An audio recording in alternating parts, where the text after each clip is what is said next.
Good morning. I'm Rabbi Chaim Dov Belyak. I'm the Executive Director of Friends of Jewish Renewal in Poland. And I'm joined by our guest speaker today, who we'll introduce in just a moment, Natalia Aleksiun, but also joined by my friend and colleague, Marek Jozowski, the chair of Beit Polska, the progressive Jewish community in Poland.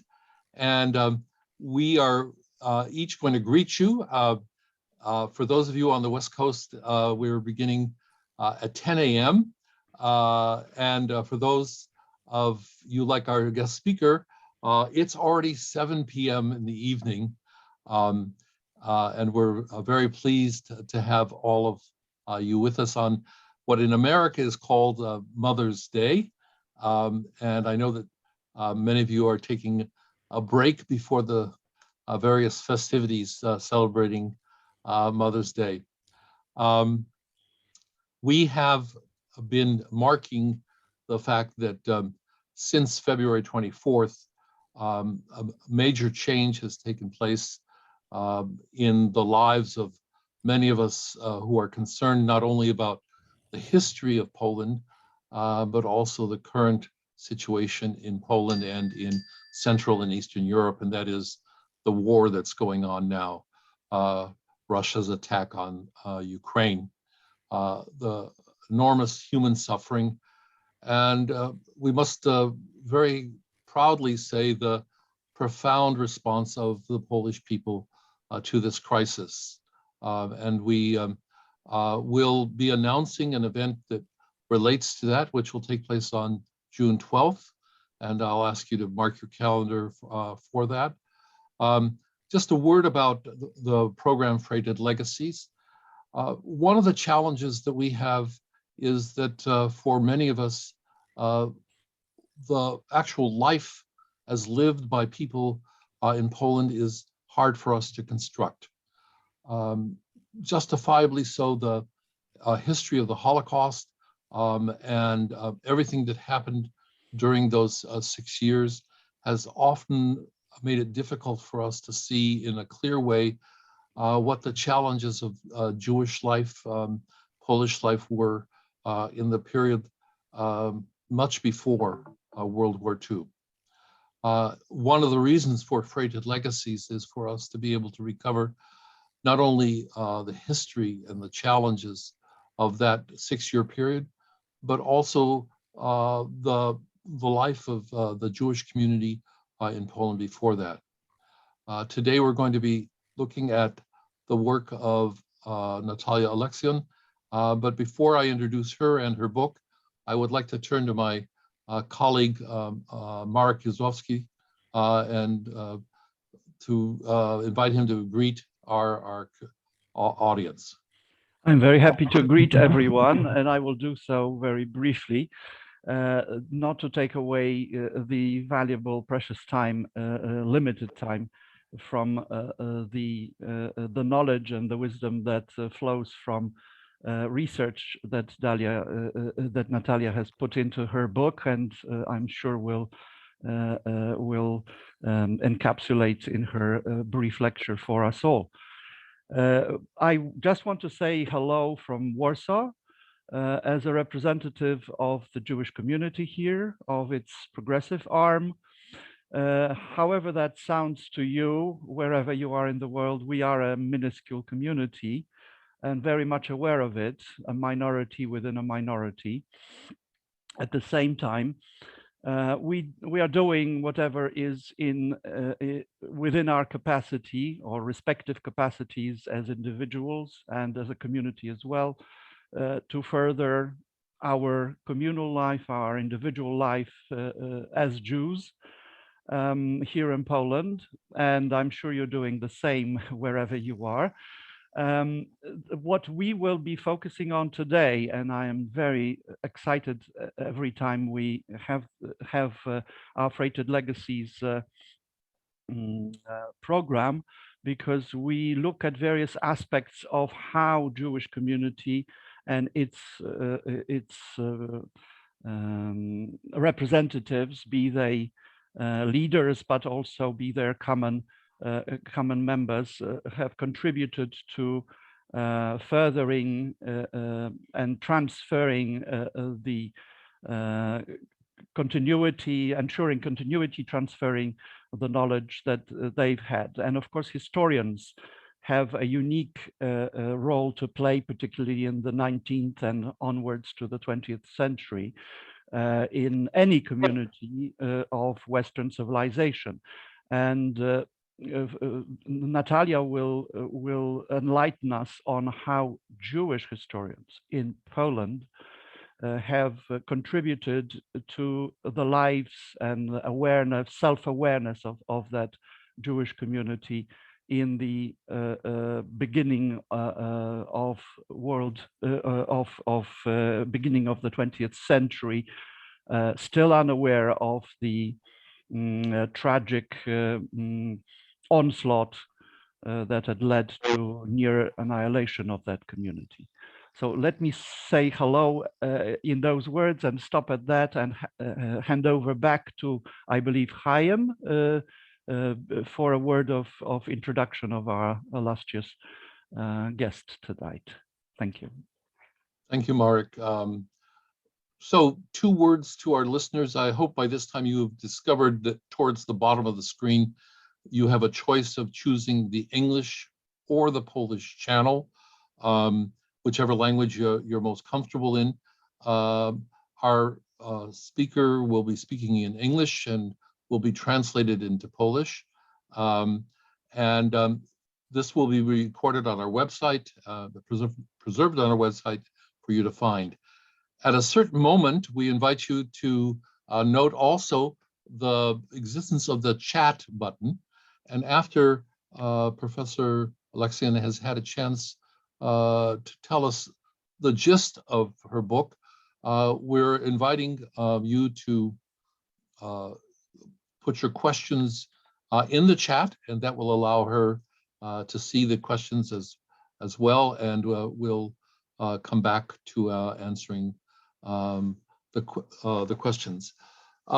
First of all, Professor Aleksiun, we want to begin by wishing you a Mazal Tov on the bar mitzvah yesterday in Warsaw of your son.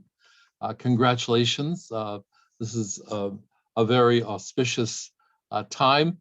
Today we find you in Athens, where you're participating in a conference on issues of the Holocaust, which is in some ways, to read your biography a little backwards, because Natalia Aleksiun has just been appointed to a very prestigious chair, the inaugural professor of the Harry Rich Holocaust Studies Chair at the University of Florida. And that's a position she'll be taking up for her inaugural assumption of the chair, but also her inaugural attempt to learn how to drive and live outside of New York. Professor Aleksiun is a double PhD whose work has been not only in the area of Holocaust studies, not only in the area of helping us to understand the unique and important role of intellectuals who serve not only in the academic world, but in the world of teachings in high school and in various aspects of Poland's post-World War I life. But also there are some unique aspects here that are relevant, because the people that are often identified in Jewish circles as being from Galicia are actually today would be associated with the history of Jews in Ukraine. So that in many ways, when we speak about Poland and the unique historical developments on individuals that wrote the history, we speak not only of an event that impacts Poland, impacts Jews, but also Ukraine. Professor Aleksiun has, as you note from the flyer, has taught at Touro College, has done graduate work in Jewish studies of the history of Eastern Europe. We have many topics that we're going to invite her back to speak about, but one I'm putting a marker in even before I've introduced her fully is that a very important aspect of the work that these historians did was that they had begun the raising of a new generation. And I've just recently been reading the history of especially the women that were writing their master's degrees and were just beginning to develop before their work and their lives were cut short. We're very pleased to have Professor Aleksiun, and I give you the chair, and thank you for taking the time and speaking with us. Thank you so much, Chaim, and thank you so much, Marek, for the introductions and for the invitation. I've been looking forward to this because I participated as part of audience, listening to some of the previous events and loved the discussion. So this is a dream come true to now have a chance to share with you my research. Now, Chaim asked me to say 2 words about the bar mitzvah. Well, I will say just that not only was that an extremely joyous event, as I'm sure for each parent it is, you know, slightly surprising realization that a child that was a toddler only yesterday somehow no longer is that toddler. But the fact that we were able to celebrate it in Warsaw at the Mojzesz Schorr was extra meaningful. My family, part of my family lived in Warsaw, about 100 meters from where the Schorr is, and likely davened there, or chose not to. But today, this is the only remaining physical shul, and will soon, in a few days, in fact, celebrate 120 years since it was established. So I had a sense of somehow, I don't know, tikkun, a closing of a circle, many very intense feelings on top of that usual, I guess, joy of bar mitzvah celebration, and the fact that we were able to bring to this event a lot of colleagues and friends from the community, but also a lot of friends who have never been to bar mitzvah, and we're curious and happy to see that life cycle event lived as a lived experience. But now let me stop here and talk about Jewish social, intellectual, cultural experimentations. And Marek, I think, pointed out in his introduction to something that is very important and was a challenge for me as I was writing the book that you see here, the cover. And I want to thank again the Littman Library of Jewish Civilization, Connie Weber and Janet Roth, for their incredible care and work and making this volume happen the way it did. So this was one of my challenges, how to think about this project, all this planning, organizing, thinking forward about the young generation that would do certain things that was in fact happening on the edge of destruction, as it were, citing a title of Celia Heller's seminal book. But of course, they didn't know that they were to be the last generation that was raising young Jewish historians for a large Jewish community in Poland. Let me start with just one life, one such life that in a way is a case of serendipity. When I was looking at the files of Jewish students of history at the University of Warsaw, in the Warsaw University archives, working on the book. Among these was the file of young Franciszka Gustawa Wiesenfeld. You can see here her vitae. This is part of every student's application, very formalized self presentation, limited to where one was born, where one did high school diploma, and when one enrolled at the university.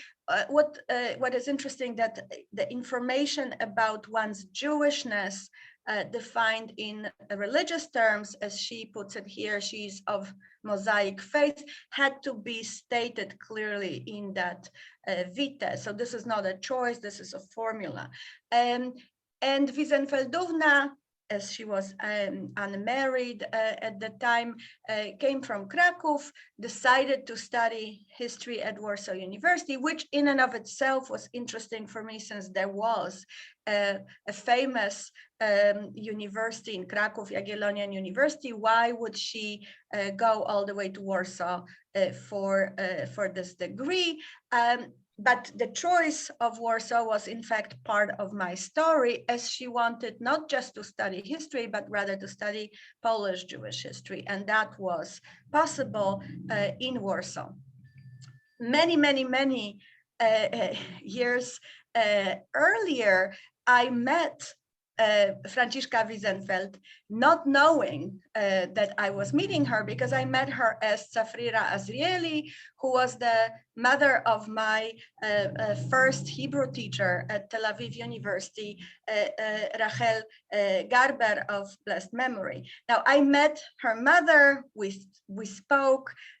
She mentioned she was attending the Institute of Judaic Studies in Warsaw, and I did not grab a tape recorder and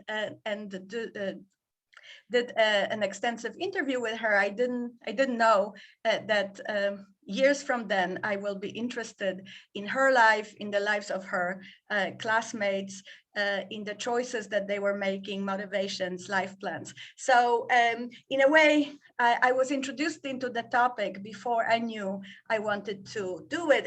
And here you see Wiesenfeldowna on a list of MA theses that were being prepared at the seminar of Majer Balaban, distinguished historian of Polish Jewry, in fact, a pioneer of professional Polish Jewish historiography, that were printed. This list was printed in 1938 in a Festschrift, a book that was published on the occasion of his birthday and anniversary of his academic work.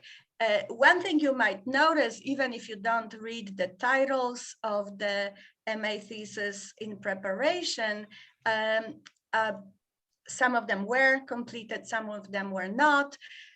But what you might notice just looking at the names is that there is a substantial number of women among them. And this is something that I would like to draw your attention to already at this point, that this is in fact a project that at its peak in the 1930s is going to include a great number of young Jewish women, and leave it for us as a question.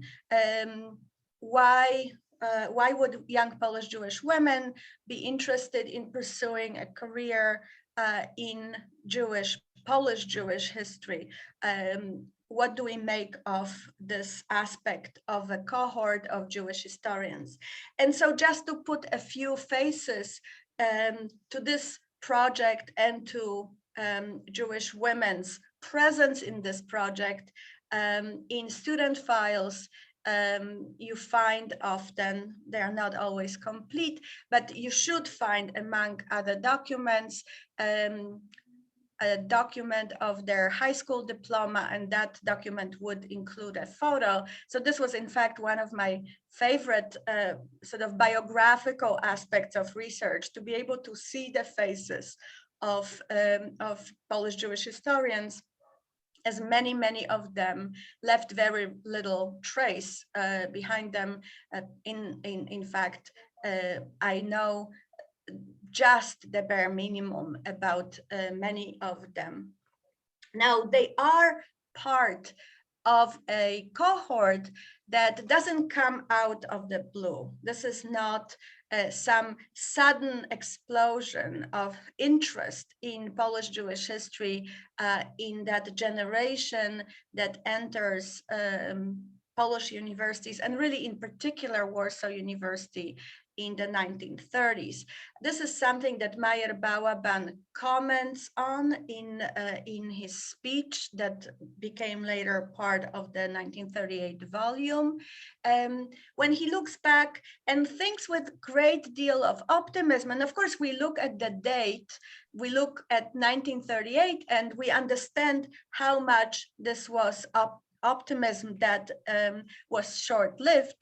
But in 1938, he thought that he was looking at the cohort that will continue the work that he and just a handful of other scholars started only a couple of decades earlier. As an academic field of inquiry, this is when we look at Balaban, still a very young field. Now, one name that I'm sure all of you have heard, have read about, that belongs to that phenomenon of young Polish Jews taking on Polish Jewish history in an academic fashion, is Emanuel Ringleblum, who went on to become the founder, the leader of the underground Warsaw Ghetto archives, Onek Shabbat, and we owe a great deal of gratitude to Professor Samuel Casso for his research and for his book, Who Will Write Our History, that gives us this very detailed and sophisticated and nuanced picture of the project and Ringleblum's role in it. But here you see from the archives of Warsaw University, the diploma that Ringleblum received for his work. You see the subject, the history of Jews in Warsaw from the earliest times.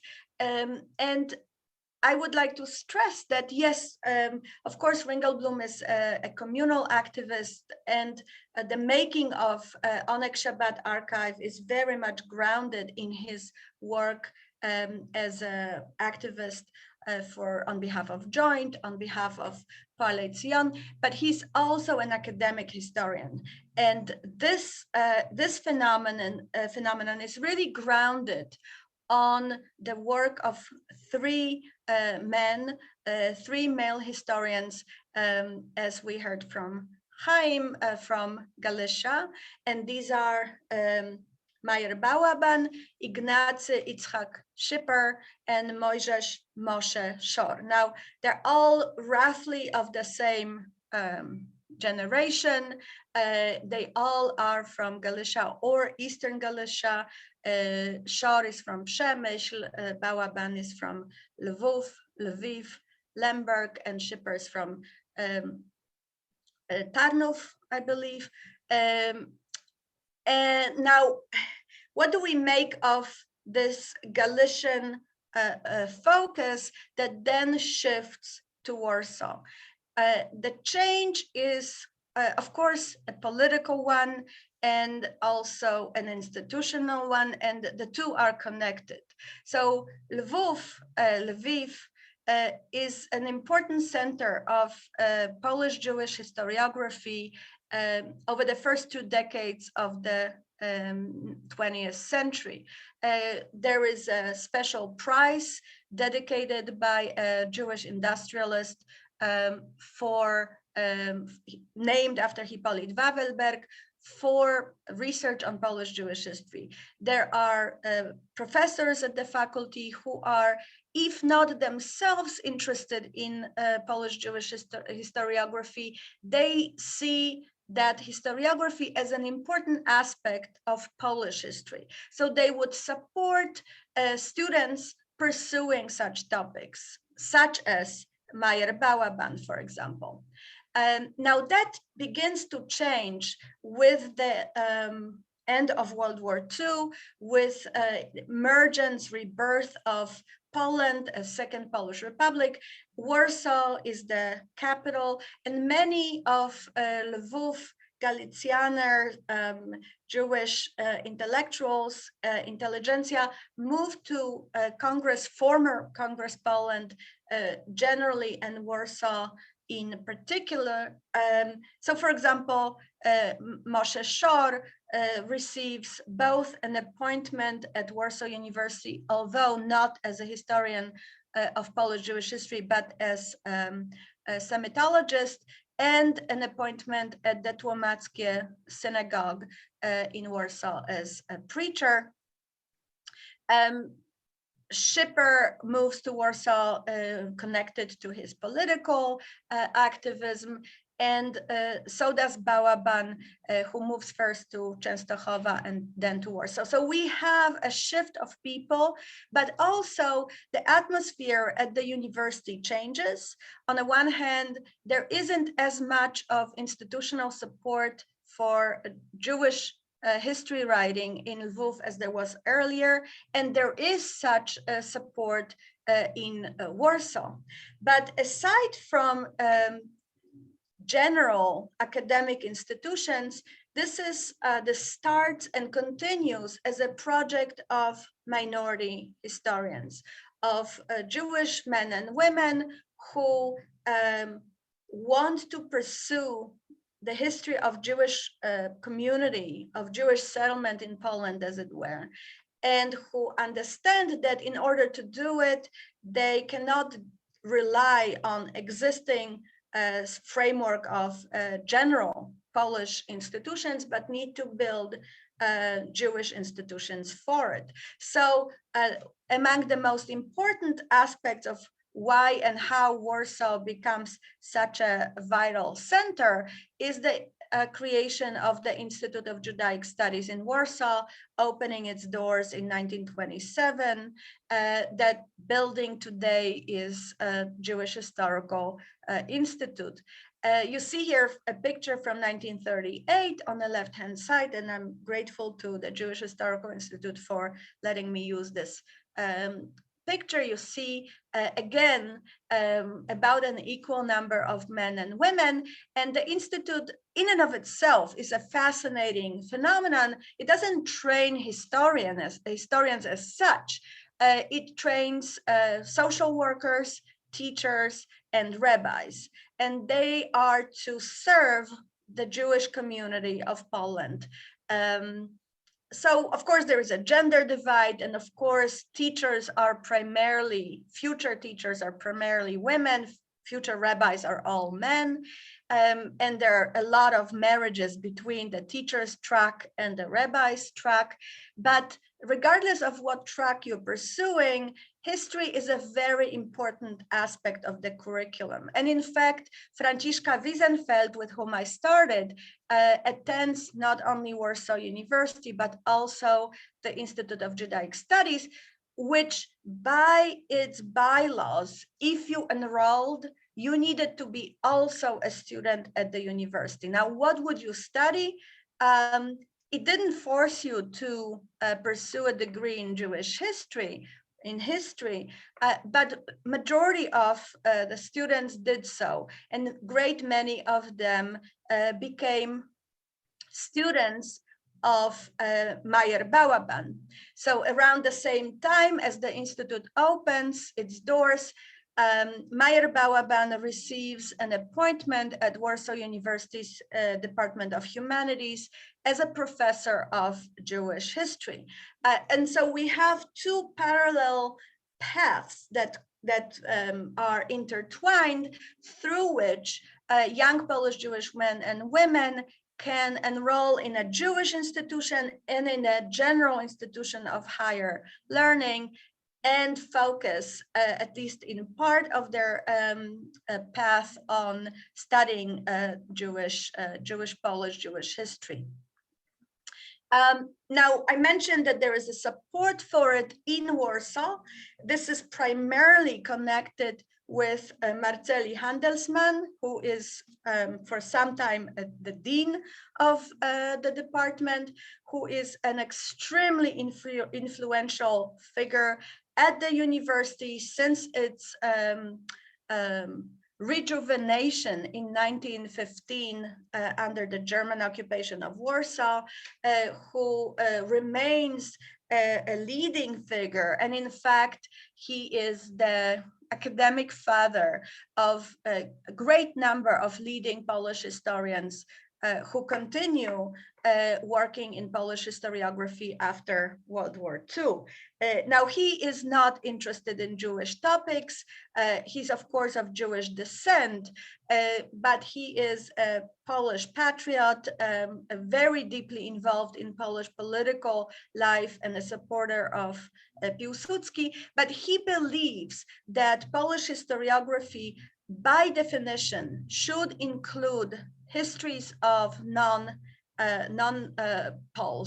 of non-ethnic Poles, that this is a history of Polish lands understood in the inclusive, civic, cultural, shared culture, shared past manner. So there should be a history of Jews, there should be history of Ukrainians, there should be all kinds of histories really making together what would be Polish history. There are other scholars as well in the Institute, a medievalist, Jan Kochanowski, early modernist, Stanisław Arnold, with whom Jewish students study and who seem to be supportive and receptive of the topics that they want to pursue. And aside from historians, there are also scholars of other social sciences, especially in sociology. And I want to mention here Professor Stefan Czarnowski, whom you can see here in a picture of 1935, with whom many Jewish students would take classes. What that suggests to us is that the project, this project of writing Polish Jewish history, is to a great degree a project of integration that is successful. Maybe unlike many other hopes that Polish Jews might have at the beginning of the Second Polish Republic, of becoming really an integrated, not assimilated, but integrated part of broadly defined Polish society. And there are signs that suggest that maybe historiography in many ways is more welcoming than some other aspects of academic and more broadly cultural and social life. So here you have a picture from the International Conference of Historical Studies or Sciences that met in Warsaw in 1933, which included a session devoted to Jewish history, sort of making this statement about validity, about legitimacy of Jewish history as a field in a conference that was organized by Polish historians. And you see here great many of important Jewish historians, including Polish Jewish historians. Here's Majer Balaban, whom I mentioned earlier. Here is Ignacy Schipper. Here is Raphael Mahler, and here is Filip Friedman, whom I may not have enough time to talk about those last two. Nevertheless, this shows us on the one hand, this welcoming aspect of Polish historiography and Polish historical profession. But of course, this is just one side of the coin. The other side of the coin is that there is an increasing sense of academic and more broadly universities as spaces from which Jews are restricted, pushed pushed to the margins with the project of removing them from these spaces altogether. And just as an example, this is the entrance to the main campus of Warsaw University with the calls for ghetto benches and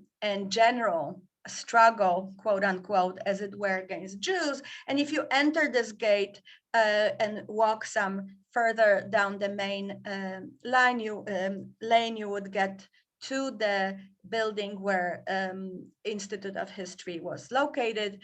So the university is not, I don't want to create some impression that Jewish historians operate in Poland in all welcoming and supportive atmosphere. And not only is the atmosphere mixed, and it's increasingly mixed as we move down close to late 1930s, but also historians themselves have a sense of operating in a way in parallel in two fields.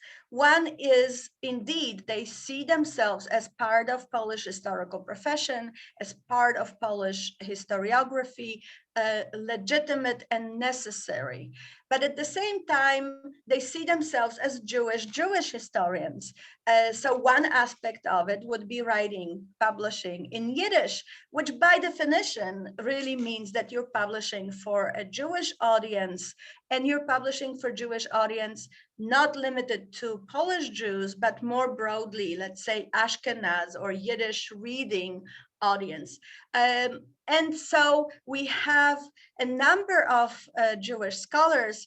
Emanuel Ringleblum is certainly one of those who are extremely proactively supportive and see importance, not only in producing Polish Jewish history, but also in producing it in Yiddish. And among those is Bella Mandelsberg, a historian from Lublin and of Lublin, who writes a great deal of her research in Yiddish, although, of course, when she studies at Warsaw University, her thesis is in Polish.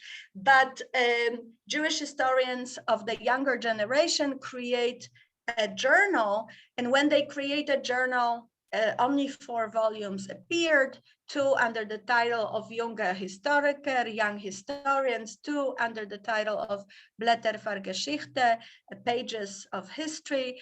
But when they choose to create a journal that would be a forum for their research, they created this journal in Yiddish. And that's obviously a very important statement, because they might as well have just done it in Polish. They were all completely bilingual and had academic degrees in Polish.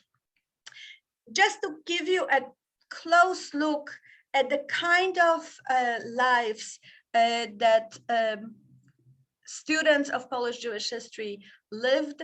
And of course, as I mentioned earlier, this is piecing together from very, very limited source base. So those application files give us some sense of where those young Jewish men and women are coming from, not necessarily telling us much, not explicitly at least, what brings them to the decision to become engaged in historical research and not, for example, study pedagogy or philology, which are quite popular among Polish Jewish students, and especially women among them. I'm particularly interested in one scholar, young scholar, Sarah Eisenstein, and just like with many, I have her student file, I have her MA thesis written about the history of Jewish women in the early modern period.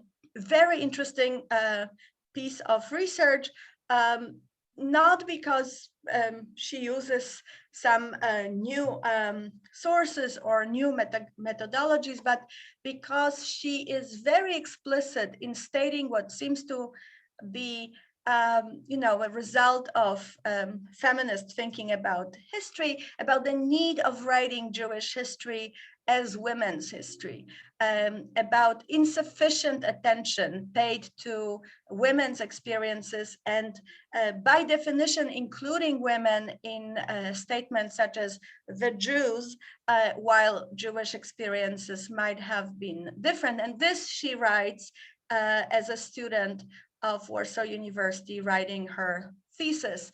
I don't know what happened to her. I did not find her in any list of survivors. Of course, as a woman, there's always a possibility of her changing her name, but I can't really tell you more. What I can tell you about her is also characteristic of her generation, which is multilingual identity. The fact that these people were often raised at least with one, if not two or three languages. And when they were asked to fill this form, which they would fill twice every academic year, you can see how some of them wrote a different mother tongue in different forms. Obviously, their mother tongue didn't retroactively change. I think what it points to is fluidity. However, in this case, in Sarah Eisenstein's file, I am extremely doubtful that this Jewish woman from Łódź actually spoke Hebrew as her first language. Rather, this is probably a statement of her political views, either Zionist, or simply that of Jews being a nation and having a national language that is Hebrew. What are some of the features of this project of writing Polish Jewish history? And I know that the time is very limited, so I will just give you a few characteristics, and maybe there will be time to talk about it more in the discussion. One aspect is Jewish-Christian relations, and a fragment from Emanuel Ringleblum's work on a history of Jews in Warsaw. This is obviously based on his PhD that I had, the diploma of which I showed you earlier, where he stresses ongoing relationships between Jews and Christians. And as he puts it, the newest research into the inner life of Jews dismisses the legend about the Chinese wall, as it were, that supposedly separated Jewish and Christian societies. And this is something that a lot of Polish Jewish historians argue. On the one hand, the importance of inserting Jews into Polish history, especially when one writes urban history. You simply cannot write about the history of Polish towns and somehow omit Jews. And the second is that Jews and Christians did not live in separate bubbles, that there were extensive interactions, and they were not always negative. The second aspect, very, very strong in this historiography, is the ongoing mantra of Jewish loyalty and Jewish patriotism. And I think that it speaks also to insecurity of Polish Jewish community at the time, that its historians so much felt a need to inscribe Jews into Polish struggles for independence, not inscribed because Polish Jews did not participate, but show how much and constantly remind the readers, the audience, that Jews fought for Poland. Now, just two last sentences. What happens with this cohort of Polish Jewish historians. Of course, they don't start before the war any illustrious academic careers. There are no positions for them in academia, and they know that that universities in Poland are not going to employ them as historians of Polish Jewry. They have other trajectories, very much as public intellectuals in various capacities. So one is their involvement in political/cultural projects. Here is Hillel Zeidman, who studied with Majer Balaban and who was involved in envisioning, he was very much active in Agudat Israel, Orthodox Party in Poland, but also involved in planning future central archives of the history of Polish Jews in Warsaw, which of course did not happen. But he had a vision of a modern institution in which all documents pertaining to Polish Jewish past would be collected and made available. Another path is rabbinate, and this is particularly in military rabbis. I spent some time in my book discussing how these military rabbis included history in a way in which they shaped Jewish draftees, teaching primarily in Jewish gymnasia, where Jewish history was very important part of curriculum. And then there is a question of Polish Jewish historians, those trained by Balaban and other Polish historians who leave Poland before the war and who continue their work as public intellectuals, as historians abroad, either in Palestine, Israel, or especially in the US. So this is a story that in a way ends with the Holocaust, but in some way continues through people who survived, through people who emigrated and continued that project after the war. Thank you very much. Thank you, Natalia, for this overview, breathtaking and comprehensive. But having had the privilege of reading the book, I repeat the invitation that everyone needs to go out, buy the book, read the book. It's not only inspiring to hear you, but it's inspiring to read the book. And at this point, we're inviting people who would like to submit questions. And I actually have a question that takes off part of where you stopped, the fate of several people that were trained in Poland, Schotzky, Mahler, Friedman, who in different ways wrote about Polish Jewish history and in different ways had an impact after the war, that maybe you could share a little bit about those three among others. Schipper, Friedman, and?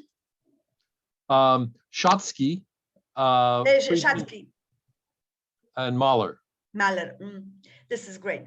Thank you so much for giving me a chance to fill a gap that was really left by my attempt to not take the whole night before we go into the discussion. So Schotzky is a particular case. Schotzky leaves Poland, and he is a fascinating story, which I think deserves a book of its own. This is the so-called Litvak Jew. His family stems from Russia, comes to Warsaw. He becomes interested in Polish Jewish history by, I don't know what kind of advice this is for Jewish parents, but he's being taken by his father to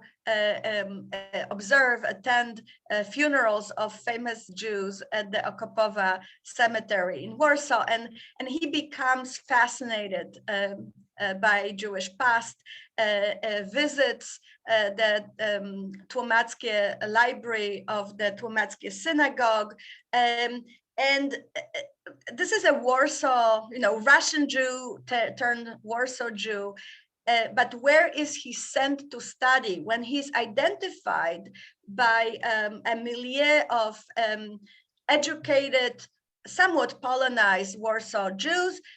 They believe that he is a perfect candidate to study Jewish history in Lvov, because at the time there is no place in Warsaw, there is no institution where he could academically study Polish and Polish Jewish history. So he becomes a student of another fascinating figure of Shimon Ashkenazi, another Jew, a great writer who has very little interest in writing about Jews.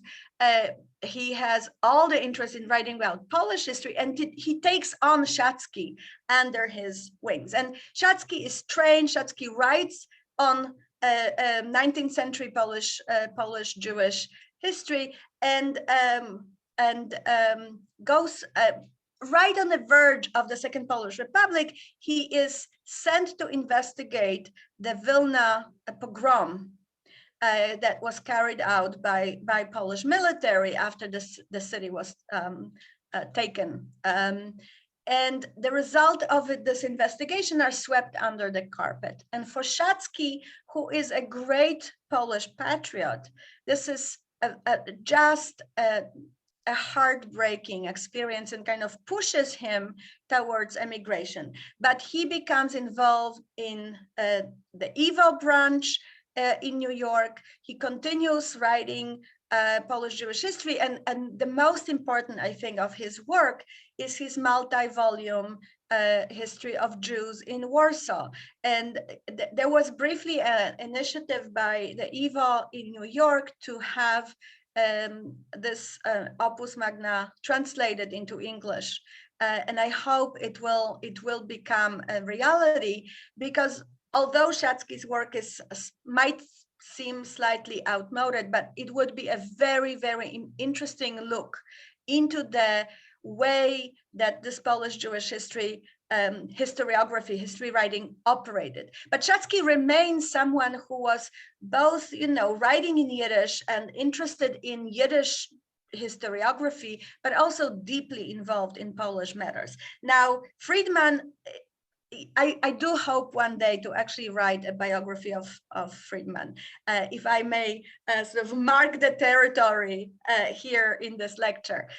Friedman is a native of Lvov. Like many Galicianers of his generation, or of the slightly younger generation, he goes to study in Vienna. That's his intellectual capital, not yet Warsaw, but rather Vienna. And he becomes a teacher of Jewish history at the all-boys Jewish gymnasium in Łódź, which was, I was told, basically like if you are in New York, a Ramaz of Jewish Łódź, a very expensive, very high-level private school. And there are fantastic accounts about what kind of a teacher he was. He would take his students to the cemetery. He would take his students on trips to show them history, to go and see history. He's interested in the history of industrialization, role of Jews in industrialization, and he is actively writing and publishing while teaching full-time in high school. With the outbreak of World War II, he goes east to his native city of Lvov, and he survives the Holocaust. He survives in hiding, having escaped from Janowska. He loses his wife and only child, and he becomes the spiritus movens of Holocaust scholarship. This is where one of the important links between the before and the after lie. He is, now we can, imagine what would have happened if Emanuel Ringleblum survived, right? What kind of historiography he would be involved in. Friedman dreams about going back to 19th century history, but after the Holocaust, he feels that right now, i.e. in the late 1940s, early 50s, this is a luxury. right now, after the Holocaust, he, as a historian of Polish Jews, needs to write a history of the Holocaust. And this is a very interesting history of the Holocaust. I wish we had more time. This is a historiography of the Holocaust that is focused on Jews. This is not a perpetrator's history. This is now, every detail about SS and every detail about Hitler's life. Rather, this is how Jews lived during the Holocaust. And he claims something that the field hasn't yet fully incorporated, that the years of the Holocaust are part of Jewish history. Jewish history doesn't end with the Holocaust, and certainly Jewish history in Poland doesn't end, because we need to write about how Jews lived and died. So this is Friedman, who then leaves Poland, works briefly in the DP camps as a historian, and then arrives in New York, teaches at Columbia, cooperates with Eva, and dies prematurely. Again, how would the field of Holocaust studies look like had he lived longer? We'll never know. But he shows us how this project of Polish Jewish history, how it is useful for reimagining Jewish history after the catastrophe. And then Raphael Mahler, it's in a way a sort of a perfect layout of the land, because Mahler leaves Poland before the war. He's a colleague, party colleague, and research colleague of Ringleblum. They publish a booklet of sources that is to be used in Jewish schools. And he eventually becomes a professor of Jewish history at Tel Aviv University, focusing his research. Unlike Friedman, he does not write about the Holocaust. He continues being interested in what he was interested before the war, Haskalah and Hasidism, both studied very much from the point of, through the lens of Marxism. Both Friedman and Mahler are active members of Palei Zion Left, of a socialist Zionist party. So we have sort of, a Holocaust historian, an emigrant who becomes a stronghold of Jewish, sort of a center of Jewish research in Yiddish in New York, and one that writes and publishes in Hebrew in Israel. That is a tremendous answer, and thank you for it's just whipped cream on top of all the good things you've done. Thank you, just presenting that.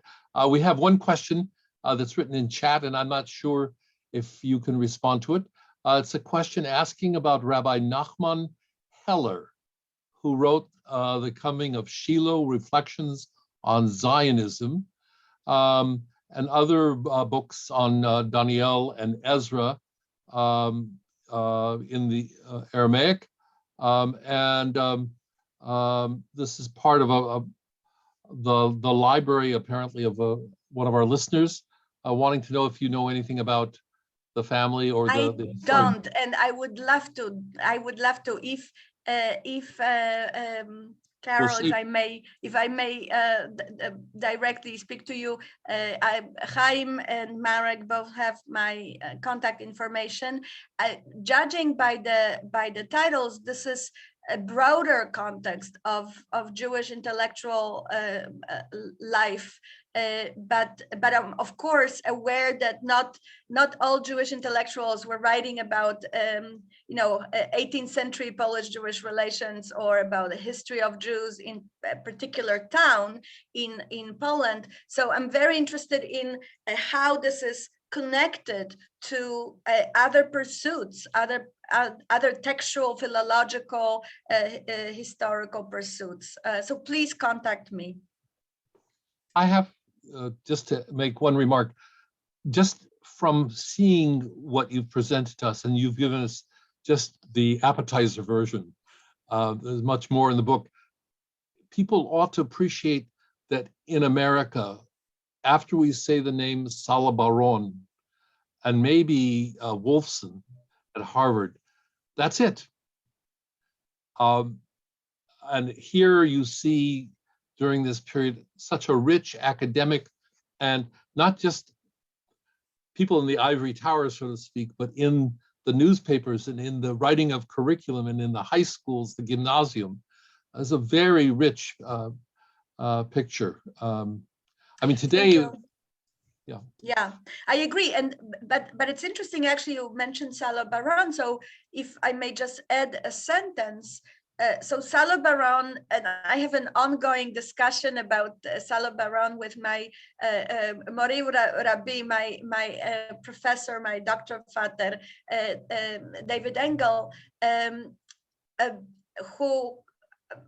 who explains Baran as primarily American Jewish intellectual historian.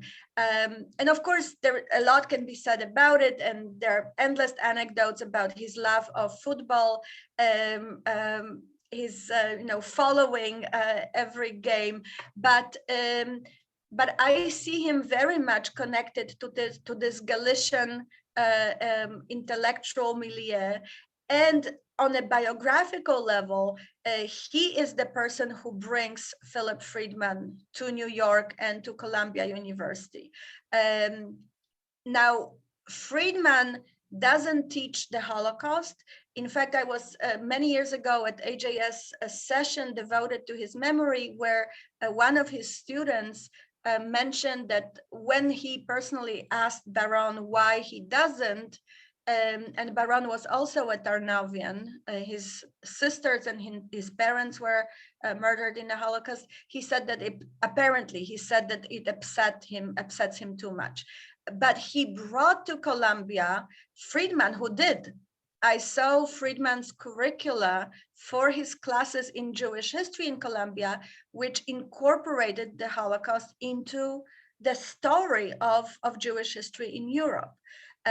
So there is an interesting tension, and I think it's worthy of further research for anyone who might be listening to us. I think this would be a fascinating paper, fascinating article. It is. I'm tempted, but I'm going to defer to Marek, please. You.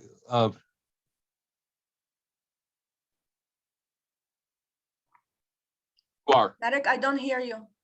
Oh, maybe I'm not supposed to. You're fine.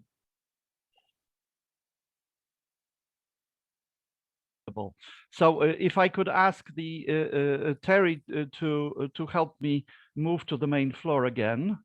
You're good. Okay, I'm good.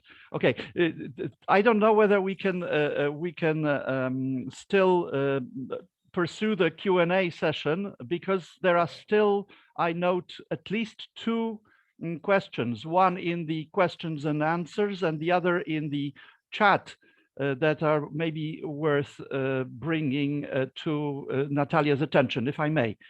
One question comes from Karen Goodman, and her question is whether you did whether you're aware that Jewish historians of those times looked at such topics as the arts, such as theater, dance, visual arts, and whether anything of that nature was then published in either Yiddish or in English, or exists in English translation. Yeah. Thank you, Karen. Yeah, this continues the line. You know, there's so much in this universe of Jewish humanities in interwar Poland. Now, I can't think of some of what you mentioned specifically. I don't remember reading anything pertaining to dance, but both Schipper and Balaban, for example, are very much interested in Jewish cultural history. They don't necessarily use the academic language that this subfield uses today, but Schipper writes about the connection between Purim Spiel and theater, about the emergence of modern theater. Balaban is very much interested in visual material culture, and that includes visual culture of Polish Jewry. Unfortunately, in Yiddish, yes, shipper. If you again, please write to me. I can send you references to some of Schipper's articles in Yiddish. I don't think any of them really published at the time in English. So this is much more complicated, and then a lot of this research is in Polish. But I also want to stress, there is so much more. What I tried to do in my book was to tell the story of how this field emerges, how this field, what kind of hopes and ambitions it has, what kind of questions it asks. But there is a lot more to it, and especially if you go to the questions of interdisciplinarity, because these are scholars interested in linguistics, interested in, as I said, culture, interested in sociology, and so there is a lot of conversation going on with other fields, with its Polish and Jewish and Belarusian and Ukrainian participants. So I think it's a part of a bigger project of integrated humanities that, of course, doesn't happen, but this is something that people are attempting. But thank you for these specific questions about these specific fields or subfields. And again, if you contact me, I'll try to dig something from the bibliography that you might find interesting. Mm-hmm. If I may, just one more question. This comes from David Kadar, who is interested in one aspect that we've not heard extensively enough. You've talked about the fact that historians looked at the relationship between language and identity and politics in Jewish life that they've covered. But there is another, the politics has not been, let's say, has not been, you didn't have time to look at that, but is there work that you could point to which actually looks at the languages that Polish Jews would use in their social and political activism? This relates to Zionism, communism, and aspects of presence in Polish realities, facing Polish nationalism, and so on. Yes. Well, first of all, I want to say, in my defense, that I didn't mention a lot of things. The book starts in the late 18th century and has chapters that talk about 19th century, and I decided to leave it because we would simply be breathless trying to go through all of this in 30 minutes. But I think the big argument of the book is that this project is surprisingly non-partisan, non-political, and this is something that I found very interesting, because Polish Jews between the two world wars are seen as incredibly politicized community, right? And a lot of stories, and that includes my own family history, in which one brother is a Bundist, one brother is a left-wing Zionist, one brother is a revisionist, and one brother is interested in theater and cabaret. And so, and there are many families in which you have siblings going into very different political movements and all very serious about it. Whereas in this project of history writing, you have Bundists, Zionists, and Agudists, and assimilated Polish Jews, working together to a large extent. And I could give you more examples of this collaboration, but Chaim and Marek will never invite me again for talking too long. About we're language. inviting you already.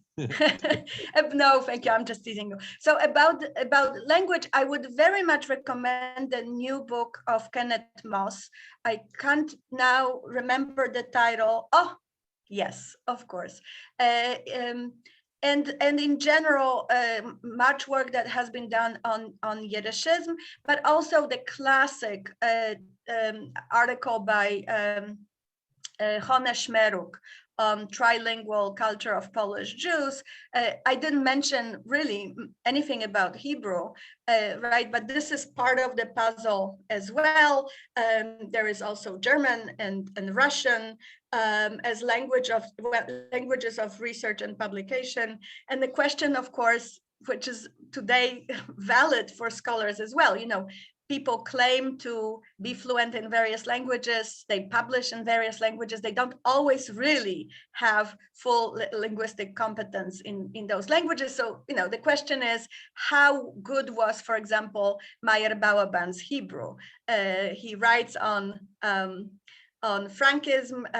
He teaches at the at the Institute of Judaic Studies, but I actually had a chance to interview his student who said, he was of that generation, of that Zionist from birth generation. His family set up a Hebrew language kindergarten in Nieśwież, and he spoke Hebrew from age 0, and he was not very impressed with Balaban's Hebrew. So, it's interesting what these language fluencies mean. And I agree with you that they are often also very political. But let's leave it at that. We have many questions, and Thank you. yes, Mark and I are already inviting you back for any one of the topics that you just mentioned. A word from one of the people writing in about especially the meaning of Hebrew language, which is in itself an important topic. At this point, I want to thank you, and we appreciate very much. This is a late hour after having traveled all day, and the fact that you are with us and still smiling, we don't want to overburden you. We want to thank you. I want to announce that on June 12th, which will be our next Freighted Legacies. I'm still requesting from Marek the proper translation of the words into Polish of Freighted Legacies, which he's been working on. He had it and then he forgot it. We'll jar his memory. This is a very interesting, in some way, departure from what we've done, though we've done programs on music and culture. We plan to do actually a program on Yiddish dance by the person who asked you the question, Karen Goodman.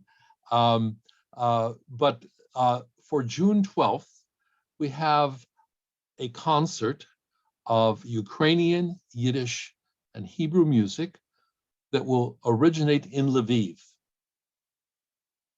It is part of our sister progressive congregation, whom we've been helping as much as we can with supplies and so forth. We don't want to say too much about that, except that we're concerned about them and trying to do what we can to help. It will be a benefit event, and we'll give you information about that. And we hope that you'll mark down the fact of that event's coming on June 12th. At the same times that we've normally been broadcasting. I want to thank the beautiful Terry, who is actually sitting in for Dominika Zakraszewska. Terry is in Toronto, Canada, doing the technical work for us. I want to thank Marzena Szymanska, who has done so much in the way of translation work for us, and is working on the Polish side of the dual language. And I want to thank my co-host Marek, and once again Natalia Mazel Tov, and enjoy Athens. I hope the rest will also be part of your time in Greece. Thank you so much. We wish you all the best, and we look forward to seeing you on June 12th. Thank you. Bye-bye.